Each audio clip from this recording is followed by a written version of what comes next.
Eh, Pada kesempatan kali ini kita akan bahas tentang apa yang harus kita lakukan ketika kita menghadapi kondisi di mana kita bingung menghadapi kondisi tersebut. Rencana tidak ada. Terus apa yang harus kita lakukan? Segala harapan dari sebab-sebab duniawi sudah pupus, ya. Dan terkadang sebagian orang mengalami kondisi demikian, ya. Terutama di masa-masa sulit di zaman sekarang, ya.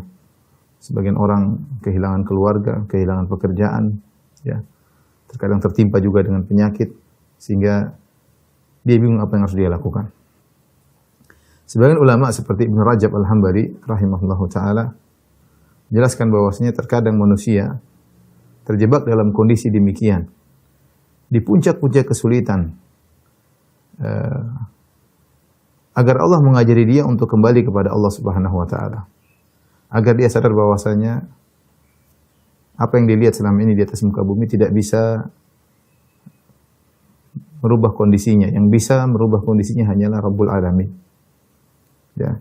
Jadi terkadang kita dijebak dengan kondisi seperti itu agar kita benar-benar hanya bertawakal kepada Allah. Kita sadar bahwasanya orang-orang yang selama ini kita harapkan ternyata tidak bisa berbuat apa-apa, tidak bisa berkutik dengan kondisi yang kita hadapi. Bahkan perkara terkadang lebih menyedihkan ketika orang-orang yang kita harapkan ternyata meninggalkan kita, menjauh dari kita, tidak ingin tercipratkan dengan kesulitan yang sedang kita hadapi. Tidak mengapa, ketika dalam kondisi demikian seorang muslim, seorang mukmin harusnya semakin percaya kepada Allah bahwasanya jalan keluar akan segera tiba. Recording in progress. Maka pada kesempatan kali ini kita akan bahas tentang apa yang dilakukan oleh seorang seharusnya ketika benar-benar di puncak-puncak kesulitan, seakan-akan segala jalan keluar sudah tertutup. Ada 3 hal yang hendaknya dilakukan oleh seorang muslim. Yang pertama adalah dia husnudzan kepada Allah Subhanahu wa taala. Yang kedua dia bertakwa kepada Allah Subhanahu wa taala. Dan yang ketiga dia bertobat, beristighfar atas segala dosa-dosa yang dia lakukan. Kalau dia punya masalah dengan orang lain, maka segera dia selesaikan sebisa mungkin. Karena bisa jadi apa yang dia alami merupakan dampak dari dosa-dosa masa lalunya atau dampak dari kezaliman yang dia lakukan kepada orang lain. Ala kulli hal, apapun yang terjadi, ini 3 perkara yang ingin saya singgung pada kesempatan kali ini. Ketika seorang menghadapi kondisi yang sangat sulit, karena dalil-dalil menunjukkan 3 hal ini sangat penting agar seorang bisa keluar dari kondisi yang sangat berat yang tidak bisa dia hadapi. Taib. Yang pertama adalah husnudzan billah, ya, husnudzan. Berprasangka baik.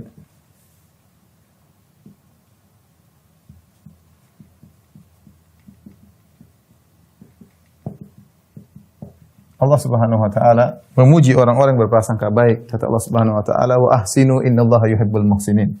Ya. Wa ahsinu innallaha yuhibbul muhsinin. Berbuat baiklah, sungguhnya Allah mencintai orang berbuat baik. Dalam ayat yang lain, wa ahsinu wallahu yuhibbul muhsinin. Sebagian ulama menafsirkan wa ahsinu, mereka mengatakan yaitu ahsanul dzan, ya. Di antara makna wa ahsinu artinya ihsan dzan billah, berprasangka baik. Baik kepada Allah. Ini sebagian tafsiran para salaf. Maka orang kalau berprasangka baik kepada Allah Subhanahu wa taala, maka dia akan dicintai oleh Allah dan dia akan bersama dengan Allah Subhanahu wa taala. Nah, kita tahu bahwasanya ibadah terdiri atas perkataan, perbuatan dan juga amalan batin, ya, amalan batin. Justru amalan batin ini lebih penting dalam peribadatan kepada Allah daripada amalan zahir, ya. Terkadang kita hanya fokus kepada ibadah yang zahir seperti sholat, baca Quran, itu penting semuanya, sholat, baca Quran, ya. Tapi kita terkadang lalai bahwasanya ada ibadah-ibadah hati yang sangat agung. Di antaranya seperti berbaik sangka kepada Allah, berprasangka baik kepada Allah, yang adalah ibadah hati yang sangat agung. Bahkan banyak ibadah-ibadah zahir yang dibangun di atas ibadah hati. Kalau ibadah hatinya buruk, maka ibadah zahirnya juga buruk. Dan Nabi SAW telah mengatakan bahwasanya inna fil jasadi mudghah idza saluhat saluhal jasadu kulluhu wa idza fasadat fasadal jasadu kulluhu ala wahyil qalb. Sungguhnya dalam hati ada segumpal daging. Kalau dia baik maka baik pula seluruhnya, kalau dia buruk maka buruk pula seluruhnya. Ketahui dia adalah qalbu. Maka ikhwan akhwat yang dirahmati Allah Subhanahu wa taala, penting bagi kita untuk husnudzan kepada Allah ya ketika dalam kondisi sulit. Sungguhnya kita husnudzan, Rasulullah mengajar kita untuk husnudzan dalam banyak hal ya, dalam banyak hal. Di antaranya dianjurkan untuk husnudzan atau ditekankan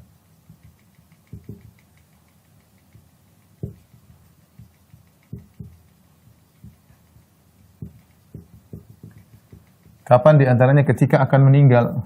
Ketika akan meninggal. Saya rasa kondisi paling berat seseorang yang dia benar-benar pasrah ketika akan meninggal. Mau apa lagi sudah? Usaha sudah selesai semuanya. Mau apa lagi? Dia sudah nggak bisa baca Quran, dia sudah nggak bisa sholat lagi, sudah mau akan meninggal dunia. Ya, namun ada ibadah yang agung hendaknya dia kerjakan di saat-saat puncak dari kesulitan tersebut adalah husnudzan kepada Allah Subhanahu wa taala. Jabir bin Abdullah radhiyallahu anhu berkata, "Sami'tu Rasulullah SAW qabla mautihi bi thalathati ayyam." Aku mendengar Rasulullah SAW sebelum meninggal 3 hari. Rasulullah SAW berkata, "La yamutanna ahadukum illa wa huwa yuhsinu dhanna billah." Janganlah sekali-sekali salah seorang kalian dari kalian meninggal dunia kecuali dia berbaik sangka kepada Allah Subhanahu wa taala ya. La yamutanna ahadukum illa wa huwa yuhsinu dhanna billah. Hadis riwayat Muslim. Jangan sekali-sekali meninggal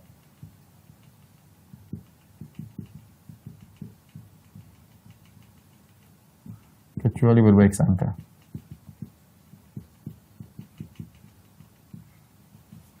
Ini kondisi saya rasa super sulit daripada kondisi yang kita hadapi sekarang. Kita bagaimanapun kondisi sulit, kita masih bisa berbuat ya, masih hidup. Tapi kalau sudah menjelang kematian, saya rasa sudah harapan semua sudah pupus. Tapi ingat, Nabi bilang jangan berburuk sangka kepada Allah Subhanahu wa taala. Kemudian tentunya di antaranya berbaik sangka kepada Allah Subhanahu wa taala ketika bertobat ya, ketika bertobat dari dosa. Ini juga butuh berbaik sangka. Makanya dalam hadis qudsi Allah mengatakan adnaba abdi dzamban. Hambaku melakukan maksiat. Ya. Faqala rabbi ighfirli. Kemudian dia berkata, ya Allah ampunilah aku. Kata Allah, alima abdi anna lahu rabban yaghfiru dzam wa ya'khudhu bidzam. Hambaku tahu bahwasanya dia punya Tuhan yang mengampuni dosa. Makanya dia minta ampun. Dia husnudzon kepada Allah. Dia tahu Tuhan saya ini Maha mengampuni dosa. Maka dia mengatakan rabbi ighfirli, ya Allah ampunilah aku. Ghafartu lahu, kata Allah, aku ampuni dia. Aku ampuni dia. Summa makatha masya Allah, kemudian dia diam dalam berapa lama tidak bermaksiat. Summa adnaba dzamban akhar, kemudian kembali lagi melakukan maksiat. Ketika dia maksiat lagi, dia bertobat, dia mengatakan rabbi ghfirli, ya Allah ampunilah aku. Allah mengatakan lagi, alima abdi anna lahu rabban yaghfiru dzam wa ya'khudhu bidzam. Hambaku tahu dia punya Tuhan yang Maha Pengampun, maka dia minta ampun, aku ampuni dia. Husnudzon dia, meskipun dia melakukan dosa, dia husnudzon kepada Allah Subhanahu wa taala. Dan Allah mengkisahkan tentang 3 orang sahabat, kalau tidak salah, Ka'ab bin Malik radhiyallahu anhu, kemudian Hilal dan Murarah. 3 orang ini yang mereka tidak ikut serta dalam perang Tabuk, sehingga kemudian Nabi menyuruh para sahabat memboikot mereka sampai hampir 50 hari. Allah turunkan bagaimana mereka dalam kondisi demikian, ketika mereka mengucapkan salam tidak ada yang jawab, bahkan keluarganya, kerabatnya tidak menjawab salam, bahkan disuruh meninggalkan istrinya. Berat ketika itu mereka diboikot oleh kaum muslimin, oleh Nabi SAW. Biasanya murah senyum, Nabi tidak senyum. Terkadang senyumnya senyum marah, ya, bukan senyum yang seperti biasanya, sehingga berat bagi 3 sahabat ini, padahal mereka begitu cinta kepada Nabi SAW. Allah turunkan firman-Nya, wa ala thalathatil ladzina khulifu hatta idza dhaqat alaihimul ardu bima rahubat wa dhaqat alaihim anfusuhum wa dhannu alla malja'a minallahi illa ilaihi tsumma taba 'alaihim yatubu. Dalam surat Taubah kata Allah, dan 3 orang yang ditangguhkan taubat mereka sampai hatta idza dhaqat alaihimul ardu bima rahubat, sampai mereka menyangka Bumi sudah sempit padahal bumi itu luas. Tapi mereka menyangka tidak kuat hidup di situ. Bumi terasa sempit padahal bumi itu luas, kata Allah. Bukan cuma itu, wadaqat alaihim anfusum, bahkan jiwa mereka juga merasa sempit. Artinya sudah puncak, sudah sulit sekali. Tapi kata Allah, wa dhannu alla malja'a minallah illa ilaih. Tapi mereka menyangka bahwasanya tidak ada tempat mereka berlari kecuali kepada Allah Subhanahu wa taala. Ini yang jadi poin penting. Mereka husnudzan ketika mereka melakukan kesalahan bahwasanya Allah Maha Pengampun. Allah Maha Pengampun. Maka seorang ketika bertobat dia hendaknya berbaik sangka kepada Allah Subhanahu wa taala. Di antara juga kita ditekankan untuk husnudzan ketika dalam kondisi terdesak. Ya seperti kondisi sekarang, kondisi sebagian orang dalam kondisi sangat sulit. Sunnatullah berlaku, kata Ibnu Rajab Al-Hambali, sunnatullah berlaku. Jika kondisi sudah sangat sulit, di puncak kesulitan, biasanya kalau dibarengi dengan ketakwaan, biasanya datang solusi. Solusi itu datang ketika di puncak-puncak kesulitan. Ya. Di puncak-puncak kesulitan. Dan itulah yang Allah Subhanahu wa taala ceritakan dalam Al-Qur'an, ya. Demikian juga kisah-kisah yang dialami oleh Nabi sallallahu alaihi wasallam, datang pertolongan tersebut ketika di puncak-puncak kesulitan, ya. Di puncak-puncak kesulitan. Kenapa? Mereka husnudzan kepada Allah Subhanahu wa taala. Saya sebutkan misalnya contoh, ya.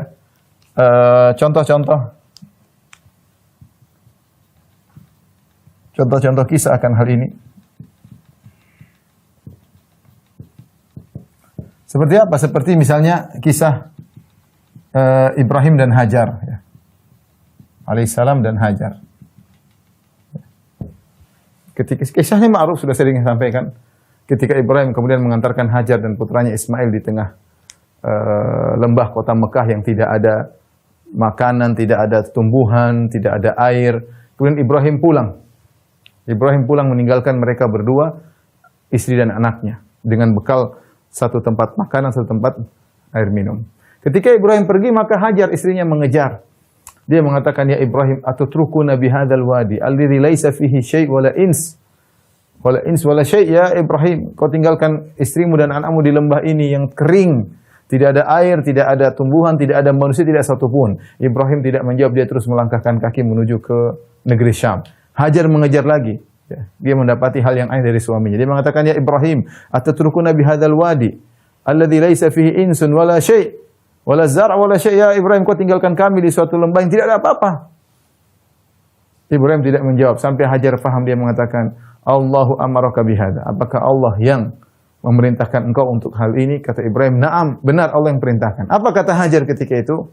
Idzan la yudayyi'una. Kalau gitu Allah tidak akan meninggalkan kami.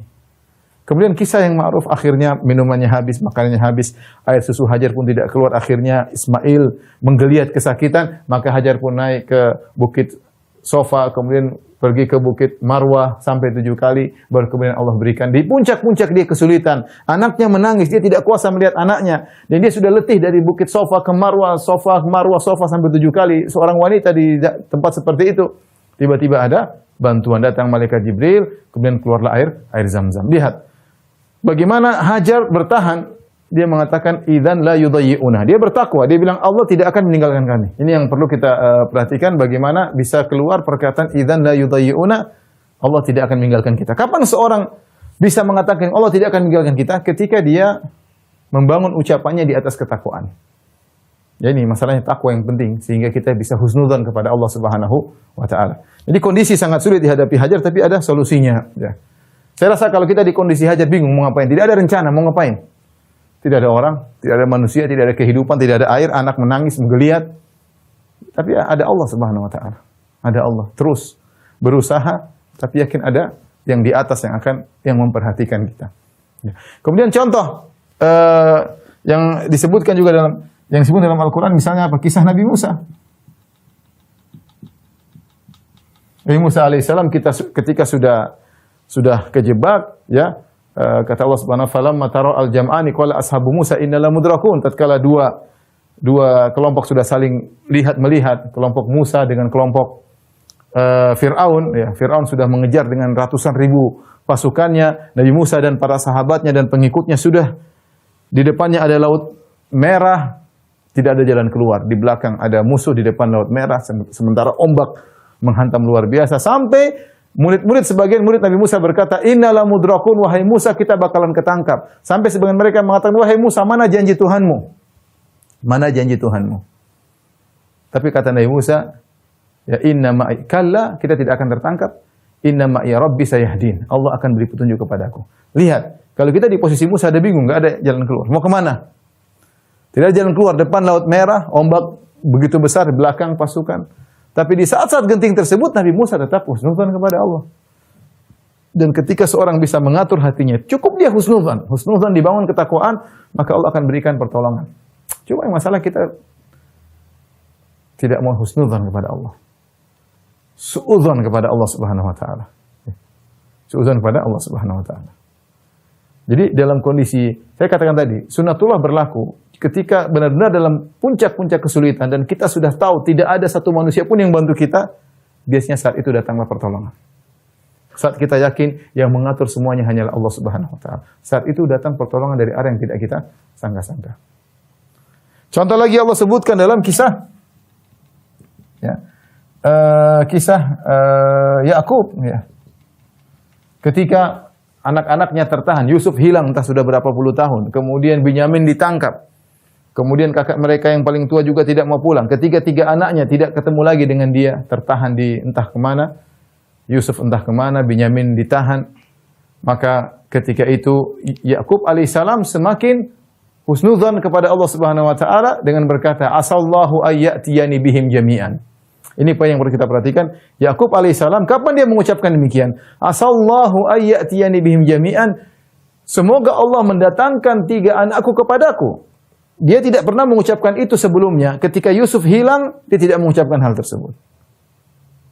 Ketika Binyamin hilang, kemudian kakaknya tidak bisa pulang, baru dia mengucapkan hal tersebut. Kenapa? Sudah di puncak-puncak kesulitan. Karena mereka tahu, orang-orang salihin tahu, ketika sudah di puncak kesulitan, mereka semakin meningkatkan husnudzan mereka kepada Allah.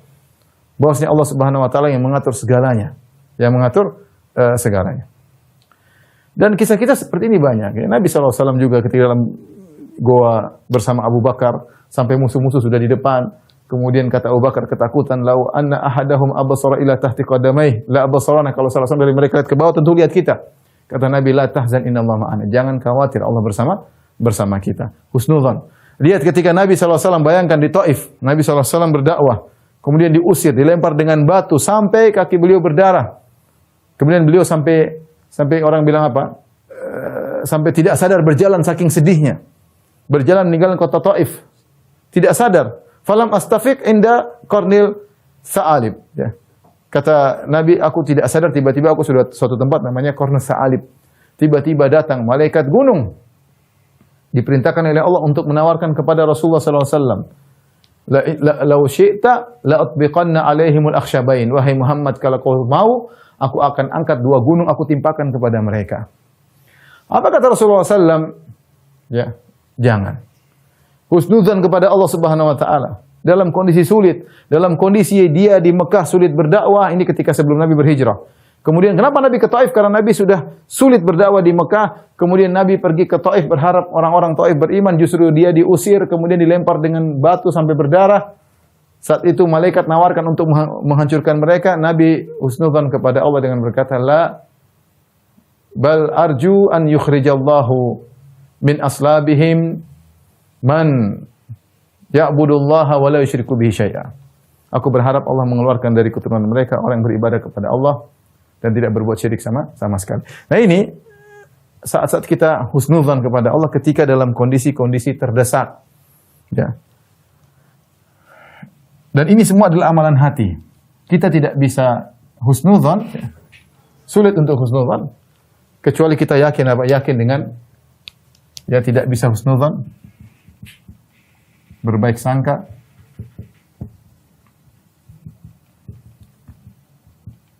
Kecuali yakin luasnya rahmat Allah.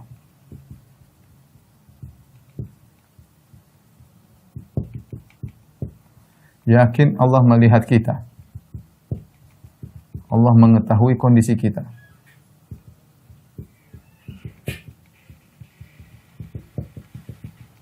Yakin ya, sempurnanya kekuasaan Allah.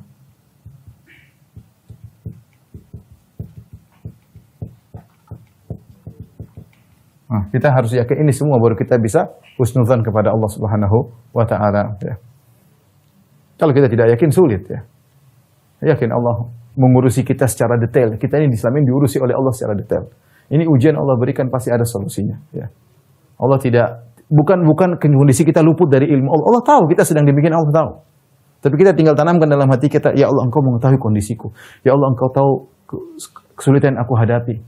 Kita menangis, berdoa kepada Allah Subhanahu wa taala, yakin hanya Allah yang bisa mengangkat penderitaan kita.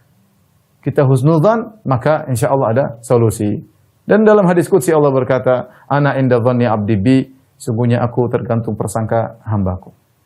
Falyadhunna abdi bi ma syaa, maka silakan hamba berprasangka kepadaku dengan apa yang dia kehendaki. Perhatikan, in dhanna bi khairan falahu, kalau dia berbaik sangka padaku, bagi dia kebaikan. Wa in dhanna bi syarran falahu, kalau dia berburuk sangka kepadaku, bagi dia keburukan. Nah, ini tinggal kita menata hati bagaimana kita berbaik sangka kepada Allah Subhanahu wa taala. Ikhwan dan akhwat yang dirahmati Allah Subhanahu wa taala, yang kedua yang kita lakukan adalah bertakwa.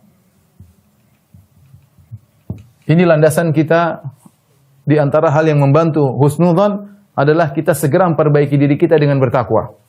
Segera memperbaiki diri kita dengan bertakwa. Kita sadar mungkin sebelum kita mendapat kondisi sulit ini mungkin kita bermaksiat, mungkin kita kurang ibadahnya, mungkin saatnya kita bertakwa kepada Allah Subhanahu wa taala, ya. Karena Allah telah menjelaskan bahwasanya takwa memberikan solusi dalam kondisi-kondisi yang sangat sulit, seakan-akan ada kondisi yang gelap dan sempit, tiba-tiba ada jalan keluar. Allah Subhanahu wa taala berfirman, "Wa may yattaqillaha yaj'al lahu makhraja."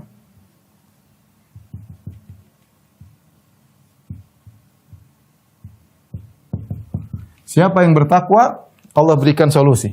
Ini janji Allah, harus kita percayai. Siapa yang bertakwa,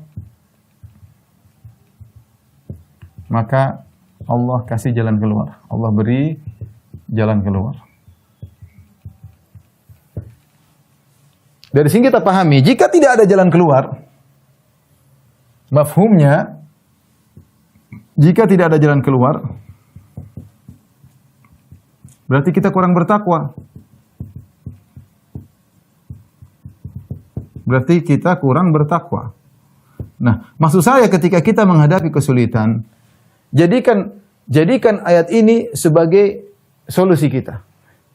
Saya masih ingat ketika saya membaca sejarah Syekh Muhammad bin Wahab rahimahullah ta'ala ketika dia berdakwah kemudian diusir. Dia pergi sampai dalam perjalanan dia berkata, "Wa may yattaqillaha yaj'al lahu makhraja, wa may yattaqillaha yaj'al lahu makhraja." Dia ulang-ulangi ayat tersebut karena dia yakin Allah akan berikan dia solusi. Sampai akhirnya alhamdulillah dia kembali. Dia berdakwah sampai terbentuk negara Arab Saudi. Dia di antara berjayanya negara Arab Saudi adalah sebagian dari pahala bagi Syekh Muhammad bin Wahab rahimahullah karena dia pendiri kerajaan Arab Saudi. Kerajaan yang kita lihat maksudnya menjalankan sunnah-sunnah Nabi dengan segala kekurangannya. Tapi maksud saya, ketika dia diusir dalam dakwahnya, dia mengulang-ulang ayat ini. Wa may yattaqillaha yaj'al lahu makhraja. Siapa yang bertakwa, Allah akan berikan dia solusi. Tapi ketika kita mengulangi ayat ini, kita perbaiki diri.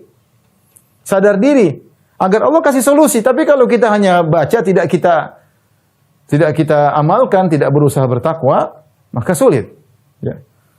Apa itu takwa? Takwa adalah anta ja'ala bainaka wa baina iqabillahi wiqayah. Engkau menjadikan antara neraka dan dirimu penghalang, yaitu meninggalkan kemaksiatan. Ya, takwa intinya meninggalkan maksiat, menjalankan ketaatan. Maka seorang ketika dalam kondisi sulit berusaha dekat kepada Allah. Sudah pupuskan harapan kepada manusia. Kita boleh ikhtiar, tapi hati selalu kepada Allah, terutama dalam kondisi sulit. Allah mengatakan, "Wa may yattaqillaha yaj'al lahu makhraja." Allah berikan solusi. Kemudian kata Allah Subhanahu wa taala, "Wa yarzuquhu min haitsu la yahtasib." Allah beri rezeki dari arah yang tidak sangka-sangka.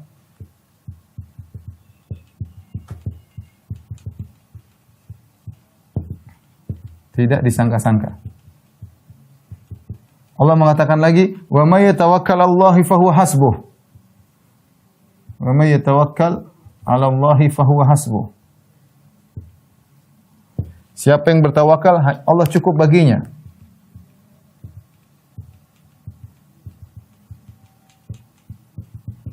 Allah cukup baginya. Kemudian juga Allah mengatakan dalam satu surat yang sama, wa may yattaqillaha yaj'al lahu min amri yusra. Wa may yattaqillah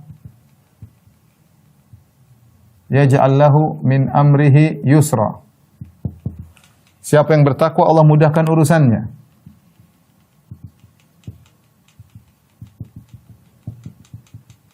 Allah mudahkan urusannya.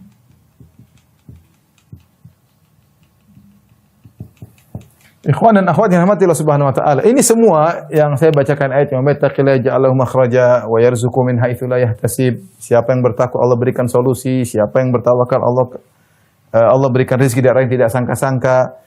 Siapa yang bertawakal, Allah cukup baginya. Siapa yang bertawakal, Allah mudahkan urusannya. Wa may yattaqillaha wa yu'dhim lahu ajra, dan Allah memperbesar pahalanya. Ini semua rentetan ayat-ayat dalam surat At-Talaq. Dalam surat At-Talaq itu surat cerai. Ya. Jadi ini ayat-ayat turun ketika Allah berikan sampel contoh tentang kondisi yang sangat sulit dihadapi oleh seorang. Di antara kondisi yang sangat sulit dihadapi oleh seorang adalah dalam kehidupan rumah tangganya ketika dia cerai dengan pasangannya. Ini berat. Berat bagi sang lelaki, berat bagi wanita. Ya. Sangat berat. Apalagi kalau mereka sudah memiliki anak-anak. Apalagi kalau mereka sudah menjalin pernikahan dalam waktu yang lama. Ya. Belum berkaitan dengan dengan kerabat mertua, dengan tetangga-tetangga, dengan kerabat. Artinya sesuatu yang sangat sulit. Di antara masalah yang sangat berat dalam kehidupan seorang ketika harus bercerai. Tapi dia harus hadapi. Karena syariat membolehkan cerai kalau memang ada maslahat. Nah, Allah mengajarkan kepada kita ketika dalam perceraian yang itu kondisi yang sangat sulit, baik laki-laki maupun wanita, bertakwa kepada Allah. Bertakwa. Bertakwa ketika menghadapi masalah tersebut. Makanya kalau kita baca surat At-Talaq tersebut, Allah sebutkan kalau mau cerai ada aturannya, jangan usir istrimu tetap di rumahmu, di masa iddah ditunggu, ada aturannya. Namun kenapa banyak orang ketika mengalami perceraian tidak mendapat solusi? Kondisi semakin terpuruk, anak-anak tidak diperhatikan, ribut melulu sama bekas istrinya, ribut melulu sama bekas suaminya. Tidak selesai-selesai permasalahan, terkadang dendam-dendaman di antara mereka. Karena mereka tidak bertakwa ketika menjalani perceraian. Artinya mereka tidak bertakwa ketika menghadapi permasalahan yang mereka hadapi. Kita bilang sekarang ada masalah misalnya. Sebagian orang tidak bertakwa, ada masalah ekonomi mereka lagi jatuh. Kemana? Ke dukun misalnya. Atau lari dengan maksiat, menghibur diri dengan nonton yang tidak-tidak. Atau nenggak khamar. Ya. Ada masalah, mereka tidak hadapi dengan ketakwaan. Harusnya kalau ada masalah, apa? Sudah. Bangun malam, hamparkan sajadah, sujud. Selesai, mau diapain? Terus mau kemana lagi? Ya. Mau kemana lagi? Mau telepon misalnya panglima, mau telepon raja, mereka juga sekarang menghadapi permasalahan. Kalaupun diangkat, mereka juga sedang banyak masalah sekarang, sedang banyak urusan. Hati masih berharap kepada manusia sulit.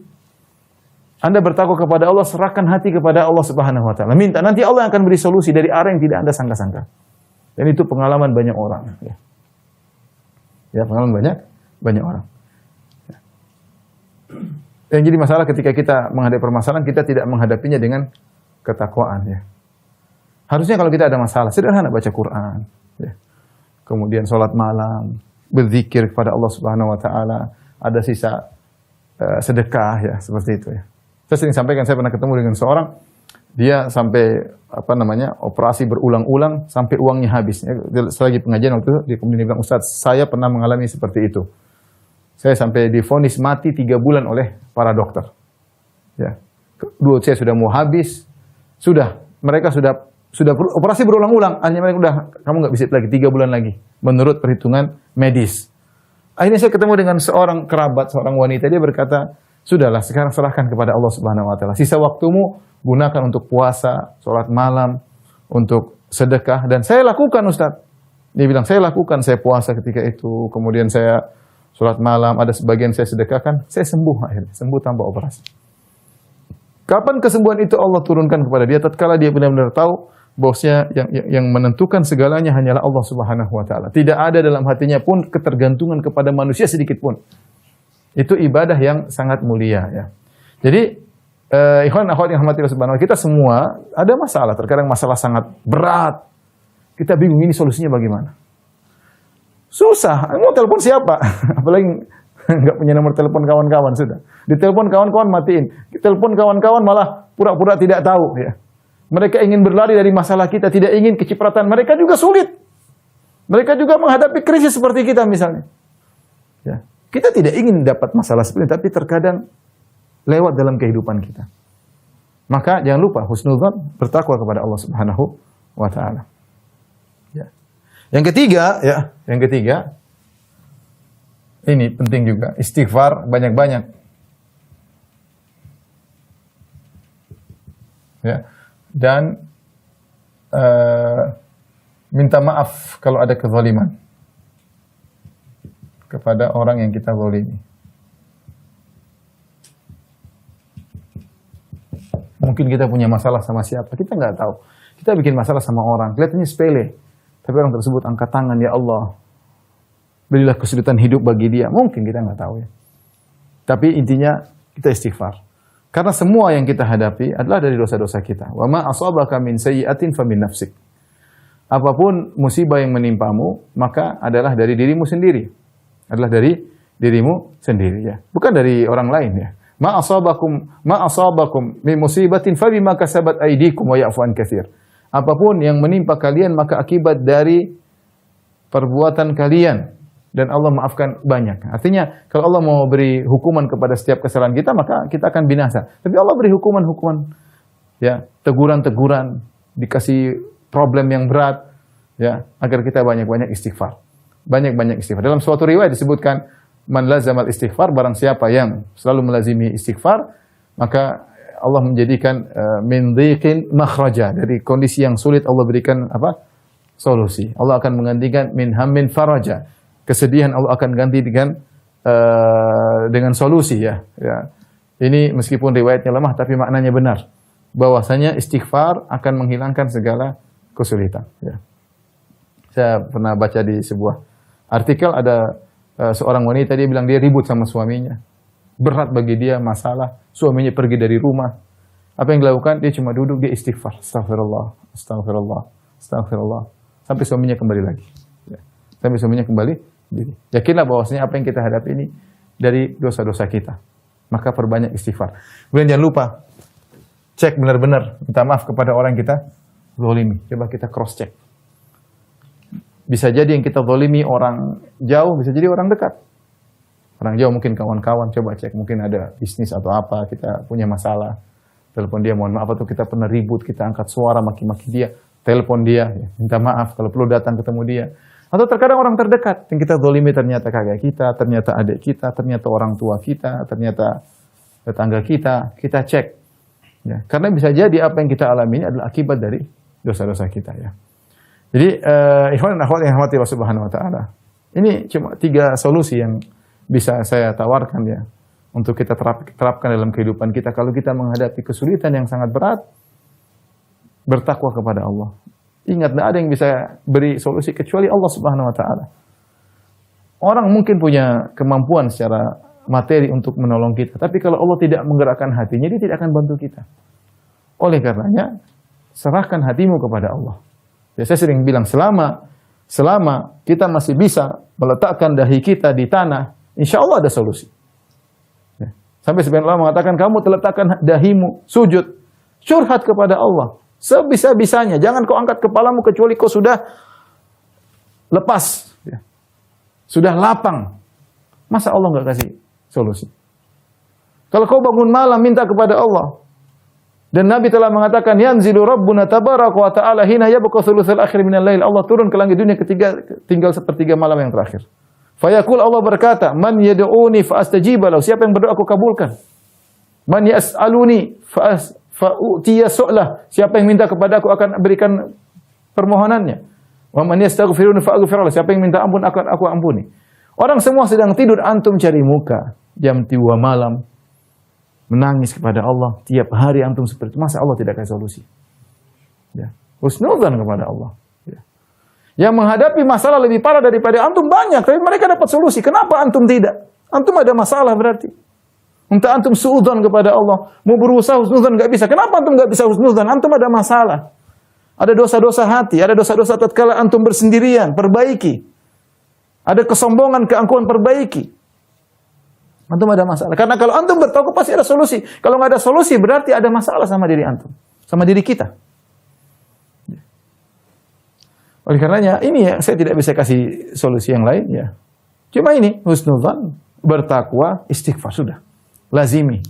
Sudah saatnya kita dapat masalah, jangan kemudian kita malah habisin waktu nonton berita macam-macam, nonton ikuti ini macam-macam, kemudian tidak perlu, sudahlah. Hanya buang-buang waktu dan tidak akan datang solusi. Ya. Ini ikhwan dan akhwat yang rahmati Allah Subhanahu wa taala.